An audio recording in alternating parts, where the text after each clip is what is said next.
Traditionally, we would get this only through firewall logs, and you had to have a managed firewall and all of this set up with third-party tools that you would have to spend additional work to put into place. And now you just have an active sensor that's built into the OS, doesn't require a third-party agent, is actively picking up all these third-party apps, not just Shadow AI. Welcome to Demystifying Microsoft, a podcast by the SourcePath Center of Excellence for Microsoft. We believe Microsoft shouldn't be hard. Each week, we break down what's changing across the Microsoft ecosystem, help you solve your toughest challenges, and provide clear, actionable advice to keep you ahead of the curve. If you're responsible for Microsoft decisions and want clarity without complexity, you're in the right place. Hello and welcome to today's episode of the Demystifying Microsoft podcast. I'm your host, Nathan Taylor, and today I'm joined by Nick Ross. How you doing, Nick? Doing great. Happy to be here. Excited to chat a little bit more today, too. Yeah, should be fun. Looking forward to digging into an interesting topic with you. I'm sure many people know who you are, but would you mind just giving a little intro about yourself? Yeah, I'm Nick. I'm the CEO of a company called Cloud Capsule. We're an automated security assessment management platform for Microsoft 365. And a lot of people know me from my YouTube channel, which is T-365 Microsoft MVP. Create a lot of content for MSPs and SMB around 365. Love it. And we use both resources regularly. Your T-365 stuff is often stuff I'm referencing, and we use the heck out of Cloud Capsule. It's a great product. So can't plug either enough. But today we're going to nerd out about running Microsoft Defender in passive mode, which is kind of a topic that I've seen a lot of people dance around, but is, I think, a really valuable scenario. So let's jump in and kind of talk about why would people want to run in passive mode and what is passive mode? Yeah, I think the most common example that we see, obviously, in our industry is you're using a third-party endpoint protection tool like a CrowdStrike or a SentinelOne as an example. It could be a variety of different tools that you're overlaying, but you still want to get some of the major benefits that comes with your existing licensing from Microsoft that you could use, like Defender for Business if you're on Business Premium, or Defender for Endpoint if you're on more of the enterprise plan.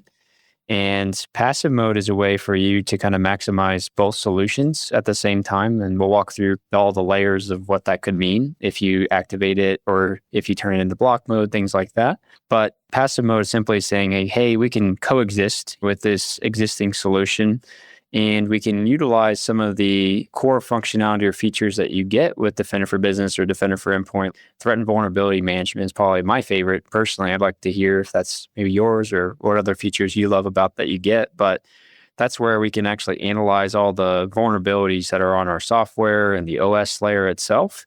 And we can have telemetry coming to us about the CVEs and what has a public exploit, what you should go patch immediately or maybe even remove if it's an application that shouldn't even be on the device to begin with. So that's kind of the high level. I'd love to hear your take too, just Nathan, from what you guys are seeing as well. Yeah, I think it's an interesting equation. As you mentioned, most of our customers have access to Defender because they're running a Business Premier or an E3 or an E5. We've talked about it before. Defender is a really compelling product. It is a high quality EDR. I think in a lot of the metrics, maybe the Gartner or however you want to compare your tools, your Defender usually scores up there with the SentinelOnes, the CrowdStrikes of the world as kind of the industry leaders. It's a really solid product. So a lot of our customers are entitled to it, but they're using another product. And I think there's a number of reasons for that. There's a wise perspective that, hey, I want multiple people watching the ship. I want to make sure I'm not just relying on Microsoft's heuristics. I like the fact that SentinelOne has a different set of detection algorithms, and I want somebody watching for maybe some Microsoft has a blind spot. Maybe this other vendor doesn't have that. Sometimes people know the other products well. Hey, we've been running SentinelOne for years. We trust it. We know it is fully configured. We don't want to switch. And I think in the service industry, the MSP space, the one big knock on Defender is it's just not easy to manage multi-tenant and at scale. I'm sorry, if you're going to manage 500 accounts, SentinelOne does almost everything with one click. There's just no easy ways to do that with Defender. And so it's always been a challenge in the space where a lot of providers are running their more scalable, traditional EDR providers.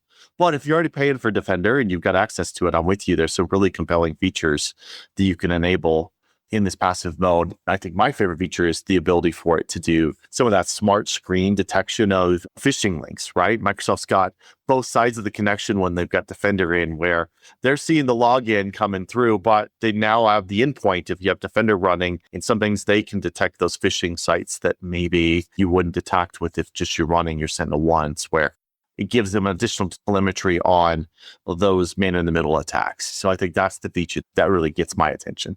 I think it's a good point on like this whole concept. It's some quote, I don't know who exactly it's from, but it's like defenders thinking checklists and attackers thinking graphs, in the sense of how does that chain event? That's kind of what Microsoft's E5 security bundle is pitching, right? Is this attack graph that links in evidence from your email and your endpoint and your user identity, and then connects it to say, this is a high correlation for potential breach or malicious event that we can see, to your point on connecting email to the endpoint at that layer for phishing activity in the browser. So I think that's a huge piece to it. And I think you're spot on. I was going to mention that too, that you brought up around, I think the biggest reason in our space from the server side is because it's not multi-tenant capable right out of the gate, where you can start to push policies that you would carry over into every single client in some of the ways that you would want to streamline your operations.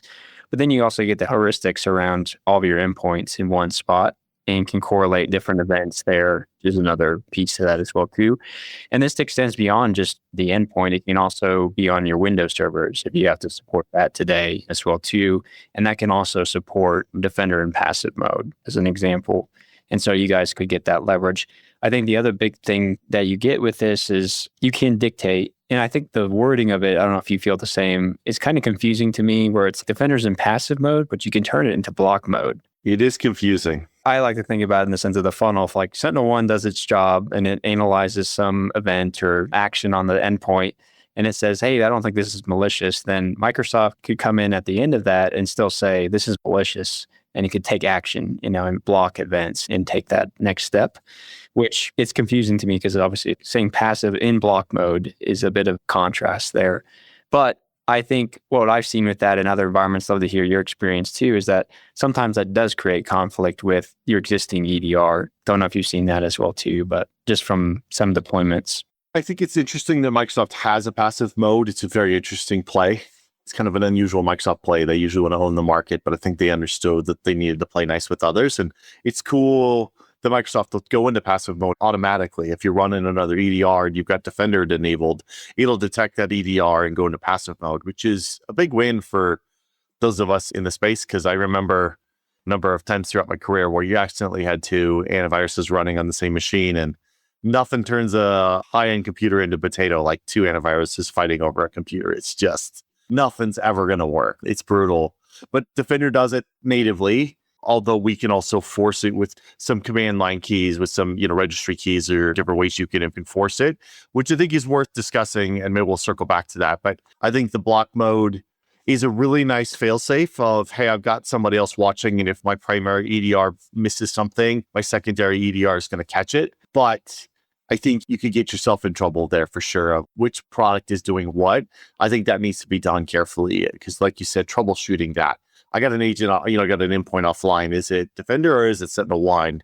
Yeah, you got some digging to do to figure that out. The other thing that I've seen, and because I've been working with other customers and partners on this more recently from a consulting perspective, is just around everybody's looking to get AI ready and start to utilize some more of the endpoint protection features that you do get. Endpoint DLP is a great example now that's in Purview that does still require like an E5 add-on license, but it is another benefit of running Defender in passive mode, right? Because you still get to utilize Endpoint DLP because its underlying sensor is still Defender for what you're using. And so you can begin to enforce policies that would traditionally do what you had with Windows information protection of preventing cut, copy, paste into uncompliant locations, or now shadow AI, right? If you want to prevent people from copying corporate data into DeepSeek, as an example, you can use Endpoint DLP to do that. And you can do that across browsers that they would be using, whether that's Chrome or Edge. And devil's in the details with that about what extensions you need, things like that. But just another reason why I don't see it, I don't necessarily, as you feel the same, of just turning into passive mode without block mode is a different story, but passive mode alone, I feel like is a pretty safe deployment in modern ecosystems. I would give that caveat as well too, but I think it's for the benefits that you get, it's definitely worth trying, especially if you already have the licensing for it. Yeah, I tend to agree. I think to clarify what's available in passive mode, you don't get real-time scanning. You don't get file block and quarantine. You don't get scheduled scans. But like you said, you do get the EDR telemetry data. And especially if you're on E5, now that you have access to your Security Copilot, to me, that's data you want. AI is always better with more data. And so if you're running Security Copilot and CrowdStrike, you probably still want passive mode because the data that Security Copilot gets through Sentinel and through collecting all those backend pieces of telemetry is going to help you someday with incident response. Security Copilot just have more data to work with. You get your threat intelligence updates, you get your EDI block mode if you want it, EDR block mode. Endpoint DLP, as you mentioned, is great. You can still run your web content filtering, which can be nice for people trying to eliminate maybe another SKU. How do I do my content filtering? Well, it's built in. You've got it. You get your attack surface reduction signals. So it's not running the ASR, I don't think, by default, but you at least get the data points. And then you get the behavior analysis and AI detection. And Microsoft has put a lot of money into that AI stuff over the last 6 months. A lot of these really interesting announcements on E5 and E7 around AI detection. I think most of those are relying on that Defender for Endpoint telemetry. So if you want to leverage those, but still keep your traditional EDR, Defender in passive mode is a huge win. I think there's, in the sense of all the various benefits, like you said, there's some exclusions, ASR rules. You can't enforce those on your endpoints that are running CrowdStrike or SentinelOne, things like that. You get telemetry behind what's going on there. So I think ASR rules are super powerful. We talked about it in previous episodes, I think, too, of just how much they can actually stop, but they are super disruptive in legacy environments. But in modern clients, it's seemingly like you can audit it for about 45 days and you probably see that nothing could really break and then enforce that, which gives you a lot of protections. But you can't do things like controlled folder access or some of the other core features there that comes with Defender when we're talking about preventative actions and detection. But I think your third-party EDR should be doing those obviously in lieu of them. And that's kind of why you've chosen them to begin with, to have a CrowdStrike or a SentinelOne prevent that type of activity yourself. So it's really just about maximizing that side benefit as well to it. I think from like you mentioned, configuration as well too, right? Like I think there's a couple of considerations there, one of which is that it should naturally happen on devices that are running AV on your endpoints. It should naturally activate and turn into passive mode. You haven't to do anything explicit. You can force it, to your point, on the registry editor in the sense of pushing registry keys out to go ahead and enforce it into active mode or passive mode. And specifically with Windows Server, you do have to explicitly say that in the registry for that piece of it, but it's pretty lightweight, obviously, to activate, turn on.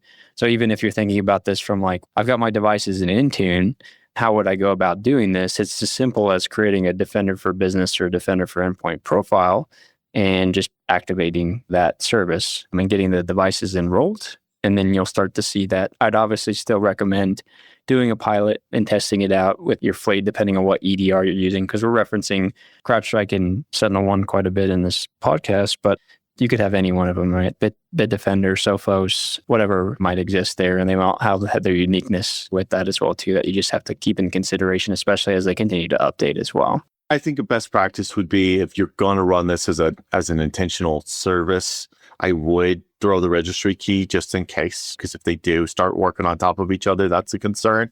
I think passive mode's an interesting equation if you're thinking about migrating away from an existing EDR and you want to test flight it. I think it's a really interesting way to deploy Defender, see what it sees, see how it's running. Maybe you have a few machines, but you've got it running across your fleet. I think exclusions are useful as well on both sides, running exclusions in Defender for your other antivirus, especially if you're going in block mode. I would be careful to make sure you put exclusions into Defender. And you probably want to look at the exclusions for Defender and your EDR. Even though they run alongside each other pretty well, it's just best practices. You don't want some folder that either antivirus is using to stage some data triggering the other one. I do think it's a really cool thing to be able to play with both of them at the same time. And like you said, it'll work alongside a lot of different antiviruses. I don't think it's as picky about what the other antiviruses is. It's more looking for antiviruses that have registered themselves with Windows Security Center as an active antivirus, right? It's pretty seamless in that sense. Good call out on the servers needing the key call laid put in there. I think servers have always been a little bit of a weird space in Defender anyways. Now the licensing's a little funky, deployment's a little funky. It's such a Intune centric product on the endpoint. It gets a little weird on the servers, but I know a lot of people run it and it's a great product. It definitely doesn't come up that much. Like all the customers that we talk to at Cloud Capsule, it's rare that I'll find somebody doing the full Defender for server deployment. I think it has a lot to do with what you mentioned, which is the licensing is pretty confusing and it's an add-on and you have to figure all that out as part of it. And we also have, obviously, hopefully more people moving away from servers and getting into modern deployments that are serverless and just Active Directory Entra joined and Intune enabled. So there's a lot there in that sense. But I think to get that additional security on the servers, if you are managing them, is nice as well too, because you can still do all the features we talked about with software vulnerability management, things like that. Obviously on a server, you would hope that you wouldn't have too many pieces of software being installed, but on the ones you do, you can monitor them for those CVEs and things like that as well. And that could be obviously even just that OS itself, depending on what stage of its life cycle that it's in as well too, and what you're thinking about for renewals and all of that. I see a lot more of the Defender for servers on the enterprise, right? Medium and large businesses where they're fully settled on the Microsoft stack. And it is a little confusing, but we can help you navigate it. There's standalone licenses. You can license it through Azure Arc or Azure Security Center. There's a number of ways to license it. So I agree with you in the small business space. I see a lot less Defender on servers and for the various reasons you mentioned. I do think the visibility of data in the Microsoft portals is a big win. We talked about in Security Copilot, but I think even if you're not on E5, if you're on Business Premium, Defender XDR portal also gets more data from Defender if you've got it configured in passive mode. And I see Microsoft investing quite a bit in that. And if you're doing incident response in small business, being able to use something like the Defender XDR portal to do some threat hunting and just pull correlate details is a big value. Anytime you're doing incident response, the more data you have, the easier your life is. It gets painful when you're missing a couple data points. Yeah, I think that's a big gap in our space today. I mean, I think a lot of people, and to your point, I think it's because of the management burden for MSPs specifically as well. But I think people really underutilize like how much that they have in that portal from just the correlation of, even if you talk about attack surface disruption from Microsoft, it's something that you get a basic form of in Business Premium. And then if you're on the E5 suite, you should definitely be taking advantage of that, even if you are using CrowdStrike, because it can do automated disruption events for you, like actual SOAR type of activity in the events where you have a risky user that's opened a phishing email and they've correlated all these events for you. And included in that is the endpoint and identifying if there was telemetry coming from that endpoint that would signal a malicious event or a file execution or something like that.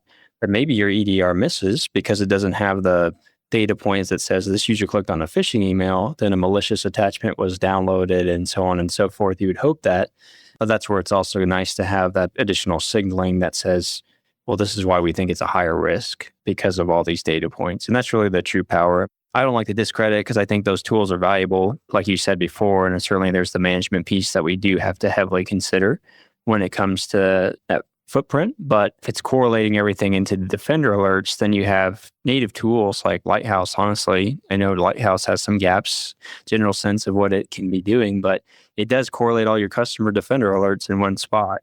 And you can link out to them. So you're pivoting into different portals still, but you're still triaging from the same location. So it's a step towards the right direction. It's not what we'd want, I would say 100% from a management console like SentinelOne is, as an example, but it certainly is. I know a lot of MSPs, I would say, that are full Microsoft shops that use that completely as well too, just to get maximum bang for their buck, but also Gartner Magic Quadrant perspective. It's an upper right. If you're talking about mid-market or enterprise that are looking to evaluate what's on the market that they could use. I agree. And I think as you look at Microsoft moving into this E7 space, right? New SKU launches. What is it? Well, you get your E5 plus your Copilot and your Entra Suite and your Agent 365. Well, I think that Entra Suite in the E7 scenario is interesting from Microsoft perspective because I think they're making that play for that zero trust. But if you want to do zero trust, again, more data points help that zero trust equation go better. So even if you're on E7 and you're like, no, we're keeping our CrowdStrike, then you're going to want that Defender in passive mode for all the zero trust signals. Again, all the things we've talked about. Where was that link clicked on? Were they on global secure access? Do I know more about the endpoint? Do I know what process clicked on that link. There's just a lot of data points that I think are missing if you don't have some of those heuristics. And Microsoft's clearly using that Defender agent to pull a lot of data into the system. Well, I think they're investing so much into Purview right now because of the AI front, and Endpoint DLP is going to be a major thing. Like right now, I'm doing an implementation with a customer for insider risk management, and it uses Endpoint DLP to track signals of people copying things to a USB drive that they're exporting and exfiltrating data. It recognizes people mass deleting files or mass downloading files to their endpoint, and that's all coming from the Defender's sensor. So you just need to have that active. Again, it's not enforcing anything today. We're just analyzing where there could be potential risk. And we've even identified people sending things to their personal Gmail that have sensitive information in them, right, as an example. And this is coming from their Explorer, right, on their desktop. It's a really fascinating piece. It's taken a lot of time to get up and running because it's at a production scale. There's so much activity going on that they're collecting now, but it just further emphasizes why you would want to have this on, because it's, again, part of your licensing in most cases. And if you're talking about data governance at scale, especially for SMB, not even talking about mid-market or enterprise, then we're saying like, hey, there's a lot you would need help with tool-wise that doesn't really exist today at a mass scale. I don't know if other solutions, and maybe because we've never had to look this hard, but that do this endpoint DLP consideration, right? Or DLP at this scale for businesses. Because even with Microsoft solution, DLP is, I think, now catching up to where it should have been years ago, because they're having to invest so much into what this should actually look like for an organization, because it's being put under a magnifying glass. But there's a lot there that I think that you'll continue to want to maximize your investment in. I think of like Defender for Cloud App Discovery. That was really a great product, but it's also still very much architecturally got a lot of roots in firewall logs, right? Let me see the traffic coming through the firewall. I think the endpoint DLP is a better way to get there. Shadow AI detection, you got to do that on the endpoint, and you got to do it with lots of signal processing. Hey, I've got a browser plugin, but more importantly, I saw a connection to this IP that's a known ChatGPT IP, and I saw 500 megs of data go back and forth. That's data points that are hard to get in our world without, like you said, expensive or complicated third-party tools, but it's built in to the Microsoft stack if you're licensed for it and you have it configured. So I do think that place for running Defender in passive mode is going to be more and more common as people build out their environments. I totally understand people wanting another layer of antivirus. Hey, I trust SentinelOne. I get it. It's scalable. It's consistent. You've trusted it. It's never let you down. Great. Throw this in passive mode and get those extra data points and see how it goes. Do it.